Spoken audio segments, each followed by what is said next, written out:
And as I pull this in here, it's going to further kind of dull some of that color that was there, because remember in the beginning, it was so bright, like I over exaggerated how bright it was because I knew I could calm it down later. It's easy to neutralize something later.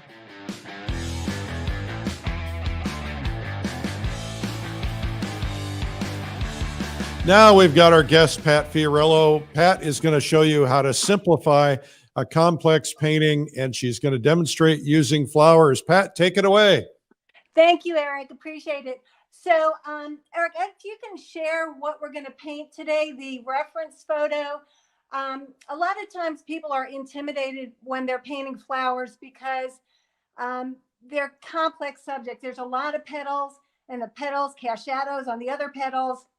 So I find with students, there's a couple of things. One, the complexity is a little scary and overwhelming, and they get lost in the petals, and it gets frustrating.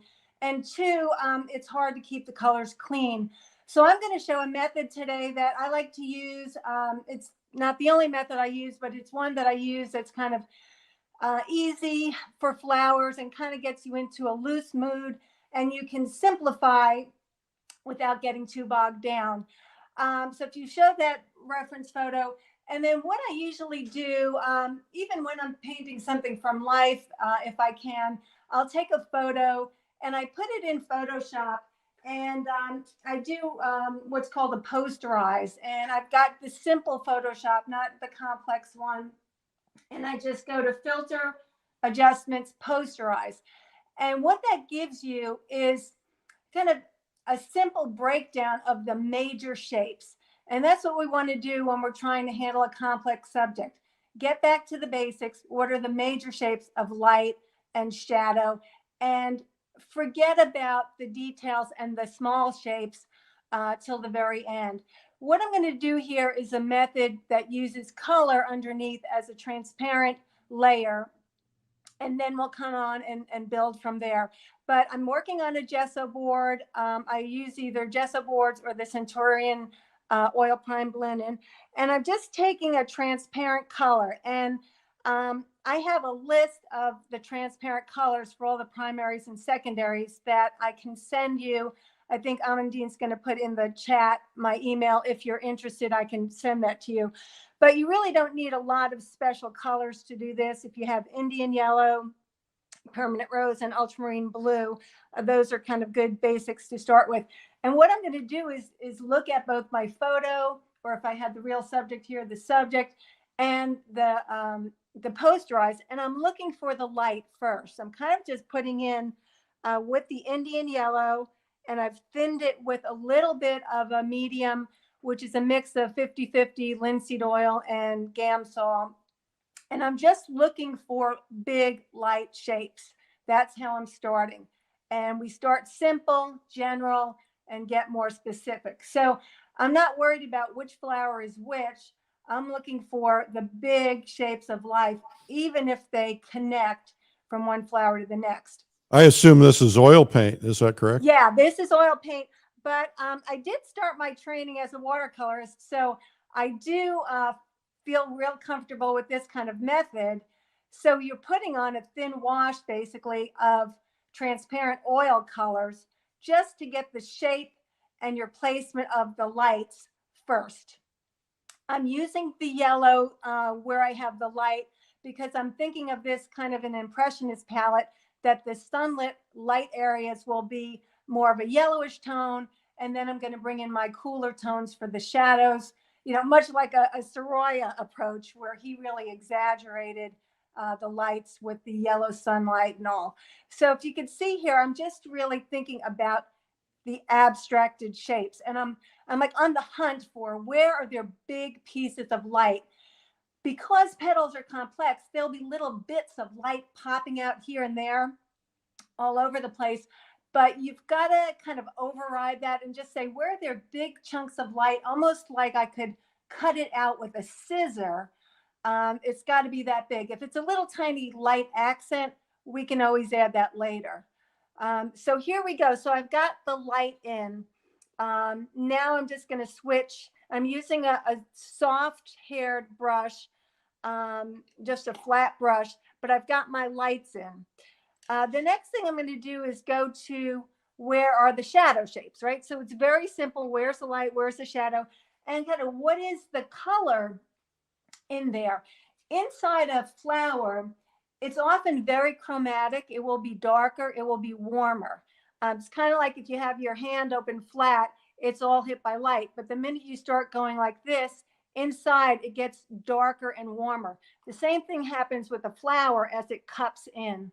So I'm looking at my photos and I see, it definitely seems warmer.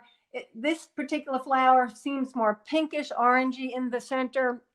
So I'm going to pick up a little of that permanent rose. Again, another transparent color. At this point, I'm only using transparents. I'm not using my cadmiums. I'm not using white. And then maybe a little pink. Again, putting in the medium to thin it down. And I'm just doing the general shape. We're always painting general to specific. So I'm putting in the general shape of where I see shadows. I could add a little of that yellow in here too to warm it up a little further for a little variety. Again, I'm just doing something pretty general. And then here, this gets a little bit darker.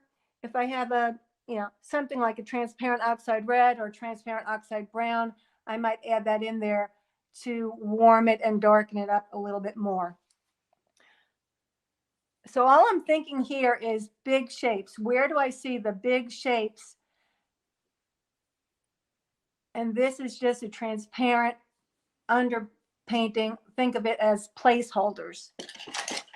Here I see a little piece of light that I missed here. So I'm going to add that in.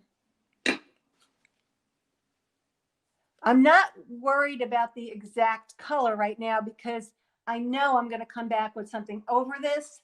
So this again is just like my starting place, my underneath part. So it looks very graphic, very basic. It's flat. At this point, that's all it needs to be.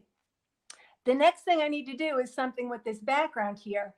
So I'm thinking about the background and I want it to go maybe like a gray, a neutral color, so that this color inside the flowers is most prominent. So I'm actually going to take an orange. I'm thinking ahead and saying I'm going to get to a gray here.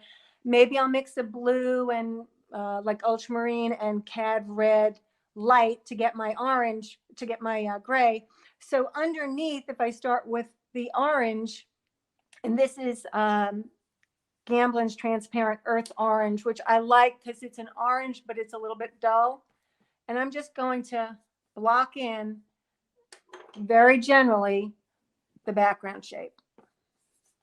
I know something's going over this, so I don't need to be too precise.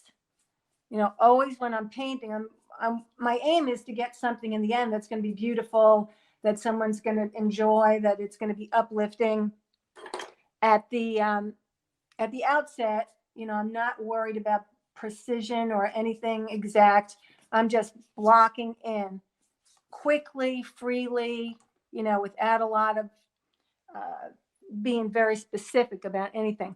I do see the center of those flowers is a little bit darker, the very deep center. And I'm going to put that in now with that same pink and brown that I had. Again, all transparent colors. It helps me, see where the deepest part of the flower is, like what the orientation is for the flower. So I will put that in now, even though it's a small shape. It's important because it's helping me know where things are at. And then the last thing I'm going to put in this underpainting portion is, a placeholder for some leaves on the bottom. Again, general. These will be important later because they will help me cut out the edges of some of these shapes. But I'm treating the leaves, even though there might be 5 or 6 leaves here, I'm treating them as one mass. And then we can always divide them later. So my approach is always, start with big and general. We can always cut things down later, chop them up. But if you have a lot of itsy bitsy pieces, you can't sew them back together. in my classes, I say, think about a steak. If you have a steak, you can always break it into smaller pieces. But if you have chopped meat, it's hard to get it back into a steak. So we don't want a lot of fragmentation in the painting. We want it to be solid so that in the end, when you look at it across the room, it hangs together. So we'll have, viewed from far away, it's got to be solid. But then when someone comes up close, we want interest and interesting brushwork and color and all of that. Okay, so here we go. So that's the basic lay-in. What did that take? 5 minutes or so just to get where things go. At this point, I would probably let it dry for, maybe 10, 15 minutes at least. Since we don't have a lot of time now, I did make another version of this earlier today that I'm going to switch to, just because we don't have the time for drying. You don't need to dry it overnight or anything like that, just a little bit to let things set up. So we had phase 1, which was all transparent, a colored lay-in, basically placeholders where things are going. Now we can get into more specificity, but we still want to avoid getting caught up in details. So what I'm going to go for now are the big shapes. The first thing I'm going to do is knock in this background just so we can, tone down this bright orange color. Like if you see the painting at this point, you're like, whoa, that's really garish. But it's not going to stay that way. That's just to set the stage for what's to come. And I'm going to put paint right on top of this, which will dull down that color in the background. But it gives me a layer of interest that I've got a color underneath, and in places it'll be popping out. We mentioned earlier about watercolor, and in watercolors, part of the beauty is you have the glow of the paper that comes through the transparent colors. In this method, you kind of get that approach too, because little bits and pieces of this transparent will glow through, and the canvas is actually, backlighting that paint. So it kind of gives a nice effect. So I'm going to just go quickly for the background so that we get rid of that orange, and we have a little bit better sense of where the edges of the flowers are going to be. But I can just, come back in here again. This was ultramarine blue and cat orange, or cat red light, I'm sorry. And now I'm looking for where do I want the edges of these flowers. Just now I have a value contrast. I can see where those go. So now I'm looking at my photo a little bit for, more information of the shapes.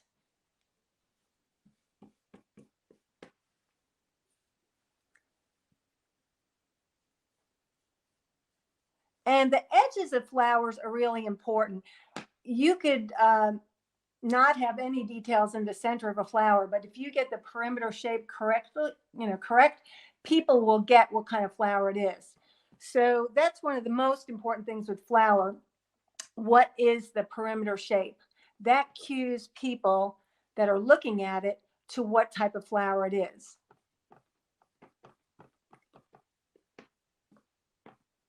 So as I'm painting this, I'm leaving a little of the orange to pop through. And I'm coming back here, seeing where do I want this edge of this to go. I can always clean this up later, get more specific. Right now, I'm just trying to find my way of where the big shapes are going to be. And we'll just be real simple down here. I can always come back and adjust anything, which is one of the beauties of oil paint.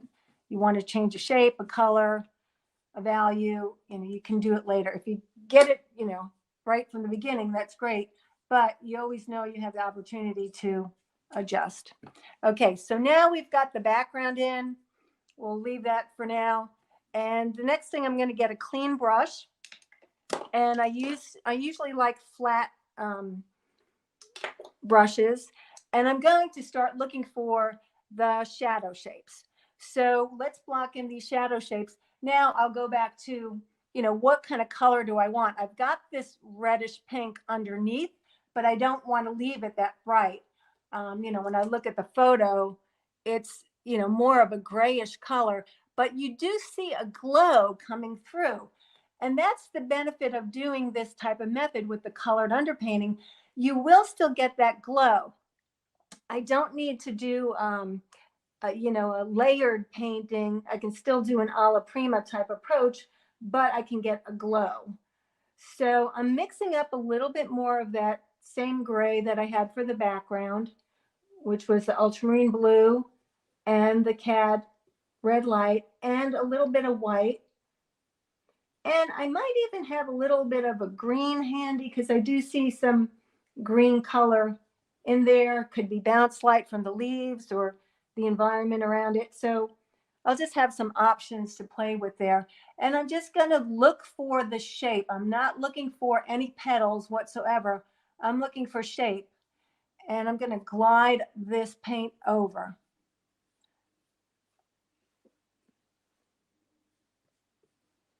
If that got a little bit too blue there, you know, I can adapt as we're going along. Okay, there we go.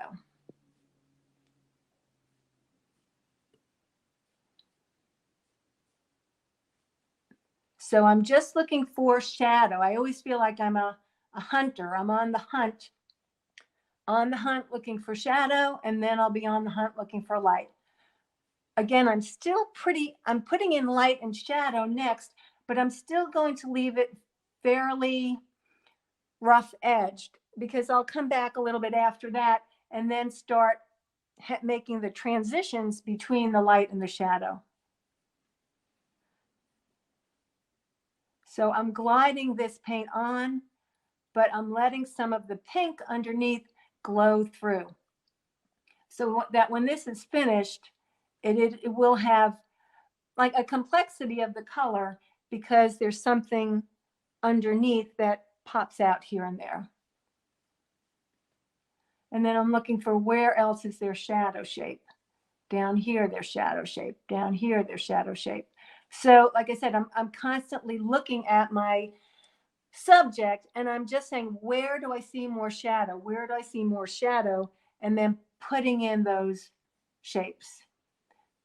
And I'll come back after this and refine it. But at this point, I just want to get the light and the shadow in without totally obliterating what's underneath. Okay, so I'm starting to get that in.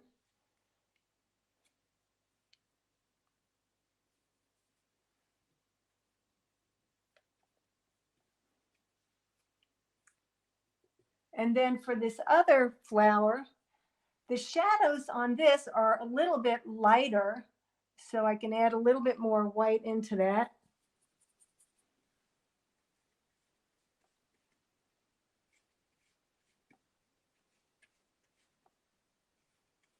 Looking for the shadow shape. And these, you know, the posterized photo especially helps me to kind of zero in on the shape of that shadow. Now I'm going to go to the inner shadow in a second. And that seems a little warmer than these shadows. And it is an inside shadow, which kind of makes sense. So I might pull in a little bit more of warmth, but it's still going to be a little bit darker and a little bit duller than the colors that I've got down there. And I'm looking for the overall, where do I see shadow inside this flower now?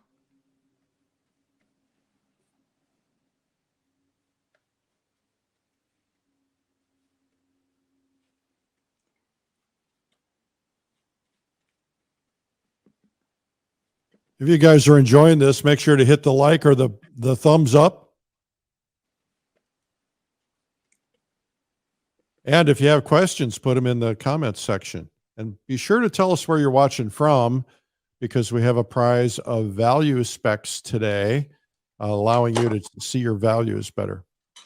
Okay, I'm going to switch now. I've got like a basic structure in here. Now we're going to go for the fun part to add in some of the lights. So I'm going to take my white paint, add in like a tiniest hint of cad yellow light and start putting in where I see light. So, when I'm looking at these photos, where's the biggest place that I see a chunk of light? Right here. Get in this light. Like I said, it's got a tiny bit of the cad yellow light in it, so it'll be a little bit lit. But I've got this yellow underneath that's also going to give me that sunlit glow. So I'm already, I already primed the pump with this underpainting to say, where do I want to go with these colors? And that comes around here. You may need to, wipe off your brush quite a bit. As I said, I changed to a different brush once I started using the white, but you will inevitably pick up some of the other colors. But that's okay. You can just wipe it off and start again. Okay, here we go. This shape. So I'm looking for the shape. There's little bits of light in here. Not worried about it right now. There are some interesting bigger pieces of light here. As the light comes down, it hits some of these petals that pop out. That's the structure of the flower. Inside, you've got depth, but some pieces pop out into the light. I don't want to get all of them now and get too caught up in that and get fussy over all these petals, but there is a large, interesting shape of light, and I want to capture that at this point. When you think about something complex, you want to paint the essence. We're always talking in art, capture the essence of something, but what does that actually mean? To me, capturing the essence of something is like asking myself, what is essential about this subject? And what makes this a garden rose? What is the shape, the colors, the texture, the architecture, or the formation of it? Those are the things that really are essential. So as I look at this flower, I keep asking myself, what is essential to start communicating that this is not only a garden rose, but this particular garden rose? So that's really the light and shadow of that whole flower. Let's go quickly and do the other. As I want to get all this in, this is kind of the next level. It's not really the block in, but it's getting the big form in. And then we're going to start connecting the light and the shadow and softening edges so that it starts to feel more like a soft flower. And I'm coming around here. You guys enjoying this? Make sure to give a thumbs up or a heart. Thank you. And I know I'm moving pretty quick here because we only have a short amount of time, but I hope you're tracking along with it. If you have any questions, just please feel free to ask. I'll answer. If there are questions, I'll read them off from the comments. All right. Great. Thank you, Eric. Appreciate it. So again, I'm really like abstracting these shapes and not thinking about, is that shape a petal or what is it? I'm really just trying to get the big chunks of shape, and I can go in and alter those as need be. So I've got pretty much the big stuff in now. Now we start getting into how do we bridge this stuff together, and how do we adapt the colors and all that. As we see that, you've got the shadow here and we've got the light here, but there's like a soft transition. So I'm going to come now in with my brush and start softening some of those edges. Need a little bit more white.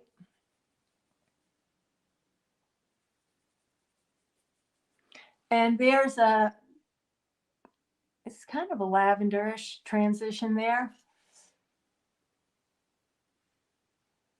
I'm looking now for where is there the transition between the light and the shadow. First, starting with the big transitions, just these flowers will roll in. So I want to get some of that in.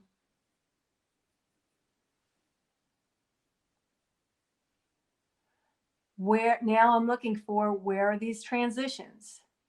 So you're taking, piece by piece, not petal by petal. I'm looking for the big shapes, and then how do those big shapes connect?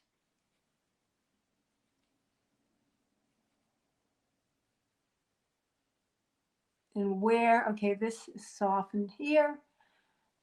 Behind here, there is more shadow. So I'm just like, as I said, I'm always like on the hunt for looking for a particular shape that I'm painting.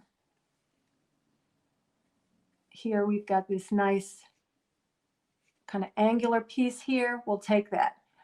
As we start getting further into this, there are small places where one petal will cast a shadow on the next, and I can just go very softly and make a little indication of a line there. Not too much. I don't have to call it out.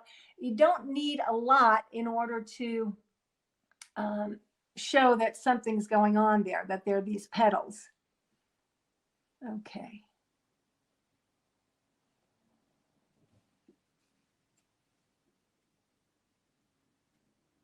And as I pull this in here, it's going to further kind of dull some of that color that was there, because remember in the beginning it was so bright, like I over exaggerated how bright it was because I knew I could calm it down later. It's easy to neutralize something later. It's hard to recapture something high chroma once it's dull. So in this method, I'm erring on the side of make it too bright, and then I can lose some as I need to along the way. Here, this piece comes out of the center, but it loses an edge as it goes in. There's it's in the shadow, and then it pops out. So now I'm getting more and more specific. I can start looking for places where maybe there might be more little bits of light in here that I want to pop out. So I've got the major light and shadow. Where else are there little pieces of light that might be interesting indicators? Like I said, what's essential for this flower? What do I want to say about this flower that I feel is important? And what things can I let go of? And I think that's the biggest thing with simplifying something that's complex. We tend to, especially for painting from a photo, but even from life, we see things there and then we're like, well, I should put that in because it's there. Because it's there is never a good reason to put something in the painting. I tell my students the reason to put something in the painting, there's only two good reasons. One, it helps your story, or two, it helps the composition, the design. Other than that, because it's there is not a good reason to put something into the painting. So with every stroke, you're making a choice. Is this important enough to include in here?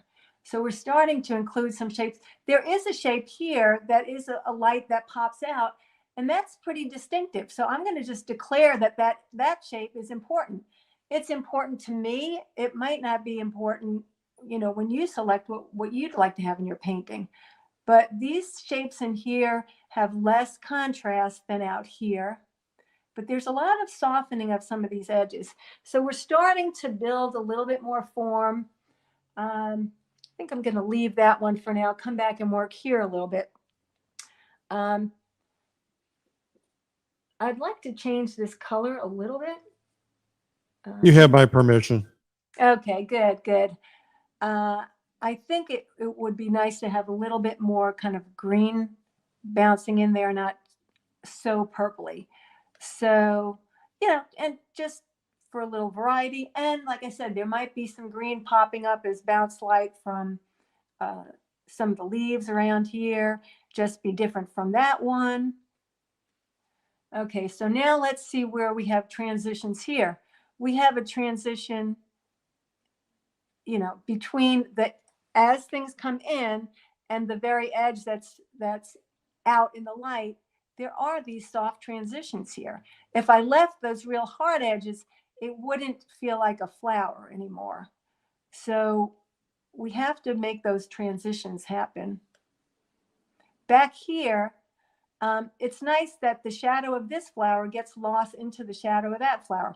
Where you have opportunities to connect like values is always good. You're making bigger shapes, bigger masses, rather than, again, chopping things down into small pieces.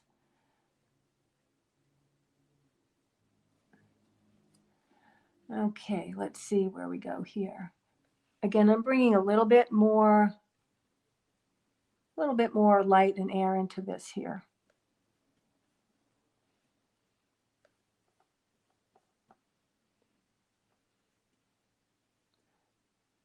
As I'm doing that, I can refine this shape with a little negative painting. Say, okay, what does this shape really look like?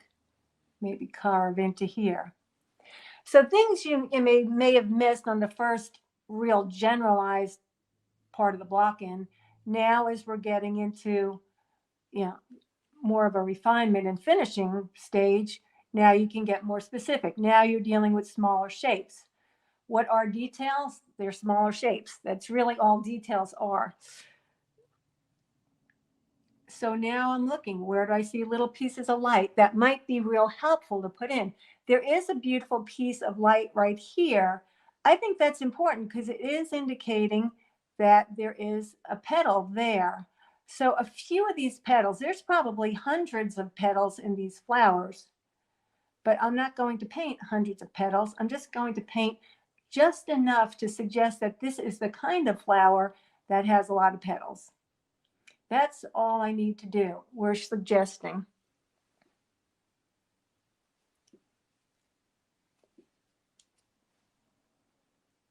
And I'm going to let that set up. I want to real quickly, how are we doing with the time, Eric? Are we okay for time? We're okay. I'm going to let you go a little long. Okay, good. I want to lighten up this background a little bit. It's feeling a little bit heavy to me. Here's a question from Roxy Nadan. Okay. Do you stick with your original set of colors for the transitions, or do you ever introduce an additional color for the transitions? I'm pretty much sticking with colors that are already there. To me, the transitions, there's kind of they're not pure colors. They're a grayish purple, a grayish green. I'll look to see what I see in the image. But just for harmony's sake, I will probably not add a totally new color, introduce a new color at that point. The transition should reflect the color of the object, but maybe with less light than the lit portion. So it's going to be similar to what you've already got. But I hope that addresses that there. So now that I'm coming back with a little bit lighter value here in the background, gives me another opportunity to carve in these shapes. So I can get a little bit more specific with the negative painting on these shapes. That's starting to look a little bit better to me. And I'm coming in here. This is even a little bit lighter to let a little of this back edge pop out, but I might not want the whole thing to pop out because it's kind of nice to lose a little bit of that. That's in the shadow. Do I need to see all of it? Not really. I want to concentrate the contrast in the light, but if in my shadows, I might have opportunities to lose edges. That's a good thing. Okay, any other questions? Not so far. Okay, good. Okay, I'm going to put in now some of this green. We've only have the underpainting still in the green. I'm just going to put a little bit. I'm not going to spend a lot of time on it, but it will help me shore up some of these edges on the bottom portion of the flower. So I think I'm going to take maybe a little Viridian and transparent oxide brown or red, and get a real nice rich dark. And then now I am looking to get a little bit more specific, like where do I want to call out an edge? Like this has a really nice sharp edge there. And I say, well, it's not the main focus of the painting down there. However, the little sharp edges of these on the roses do communicate rose shape. So for that reason, I do want to have a few sharp edges down here because it is telling me something about the essence of this flower. So I will come in and have harder edges in the light again, but it's not so bad to have, a few edges down here that tell me the character of this flower. There is a That's what I'm question about the white that you use. Yeah. What is it? I am using M Graham titanium white. Okay, thank you. Nice thing about M Graham, it's made with walnut oil, so you can eat your paint. No, I still don't do that. Okay. I would not Good. recommend that. No, I don't recommend it either. But they are nice.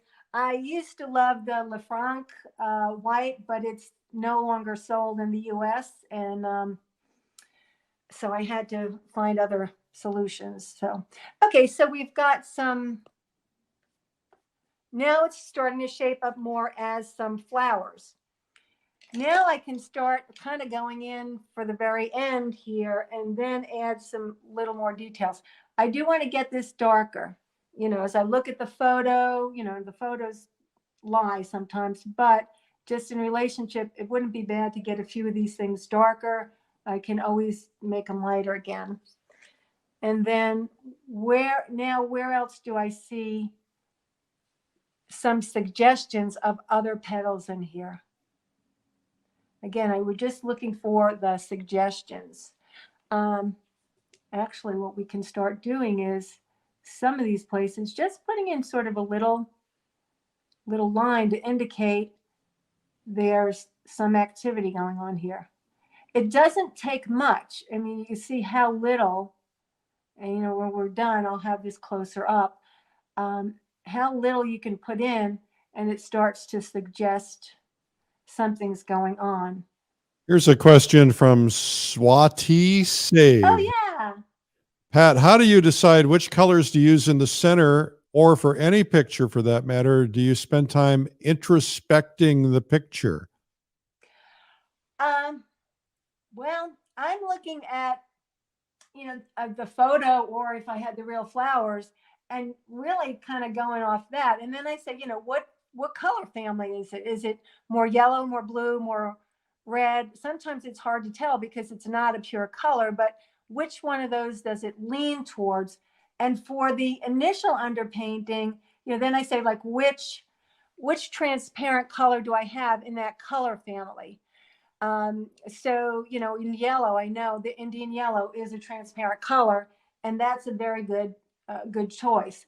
You're going to modify the colors anyway. So as long as you're in the ballpark in the beginning, that may be enough to get you there. Now in here, there are a whole bunch of petals, but I don't want to put in a whole bunch of petals. But what I'll do is very lightly with my brush, just make some marks that are kind of the gesture of those petals, but I'm doing it very lightly and letting it kind of get lost into what's already there. This paint is wet, so I can lose some of these pieces right into the wet paint there, which makes it not as hard edged, not as specific. I'm looking for where might there be some pieces, like over here. And the more you look, the more you see. Sometimes that's a problem, though, because we see too much and we want to put everything in. But as I'm looking here, okay, there's a little piece of white that really pops out there. This piece of white is pretty important. Now that one's really pretty significant. So all these other little ones, maybe, they're nice to see. The more you, like I said, the more you look, the more you're going to see, and you're going to want to put everything in. But at some point, it gets to be overkill. So I'll just soften that edge.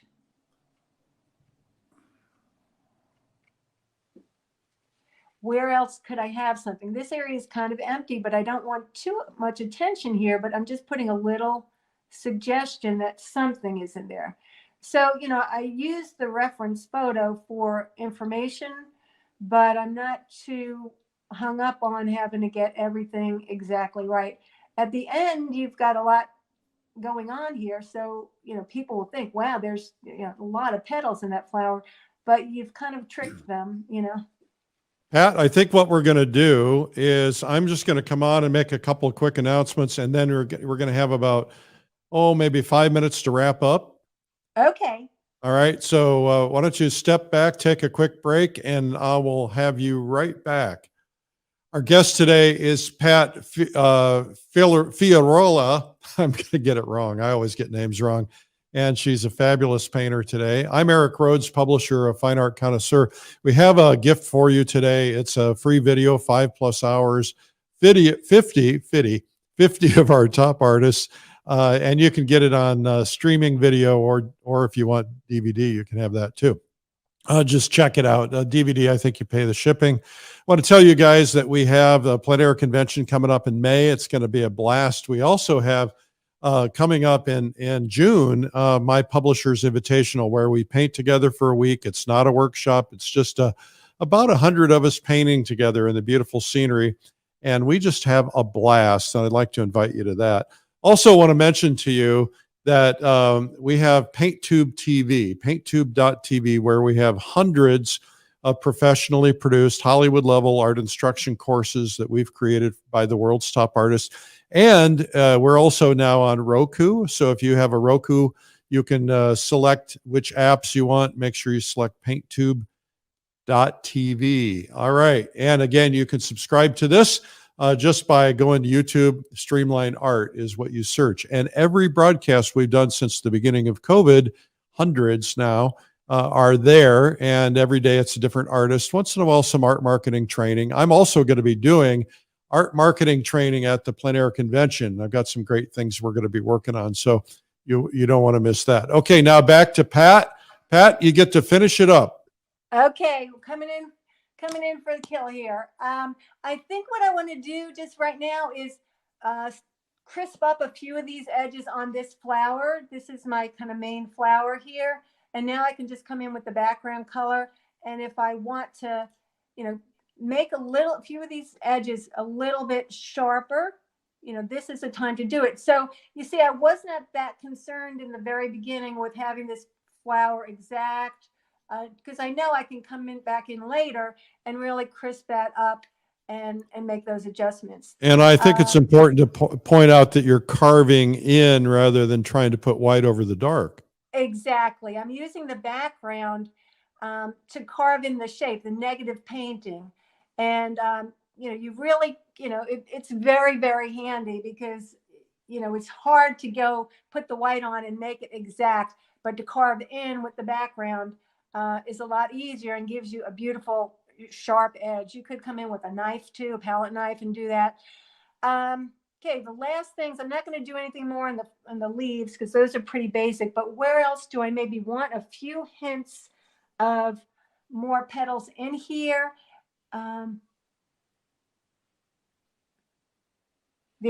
This one still is pretty light. I want that's characteristic of this particular flower. I'm going to come back in and just put a little bit more of a highlight on that where these are lit. And then a couple little places where there's little hints to cast shadows.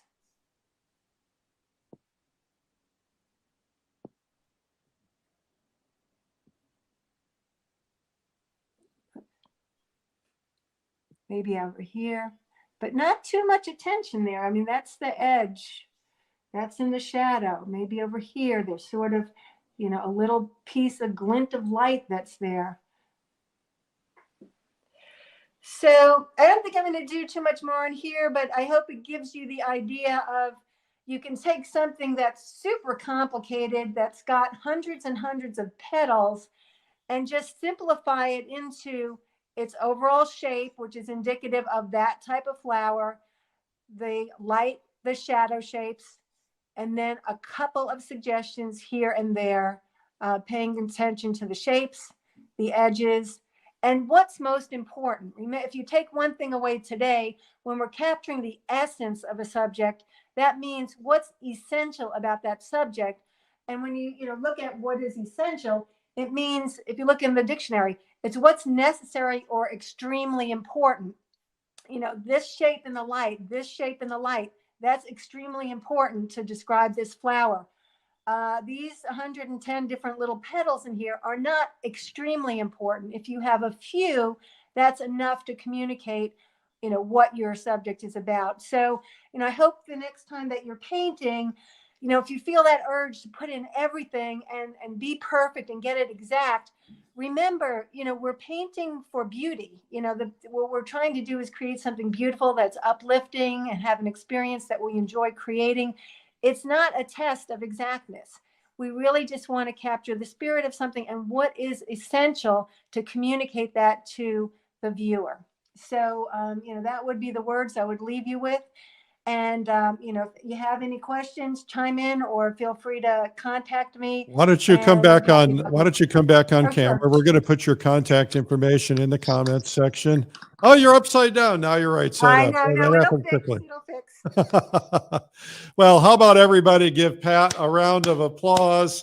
Absolutely fabulous. Thank you so much for that. And you're right. I mean, you're suggesting a flower. You're not having to paint every detail, which is a temptation for, especially for beginners. But great demonstration. When you started that out, I thought, how is she going to make that work with that bright color in there? And then when you muted it, all of a sudden it started to feel like glowing color. So that's fabulous. Yeah, and I'll do a little bit more on this, and then maybe we'll post it in the site or whatever so people could see it. But there is a glow because you've got those colors that are backlit underneath the colors on top. So yeah, I'll quickly just show this is a finished one that you had done, and so you can get an indication of what more she did there. Well, Pat, thank you again so much for being on Art School Live. We're honored to have you. I hope you'll post the finished piece in the comments on Facebook or on YouTube or wherever. Okay. And we also have put all your contact information, your social media on the comments section. So thank you again for being on today. We really appreciate it. Thank you. It was my pleasure, Eric. And thanks, everyone. If I can help in any way, just be in touch. Thank you.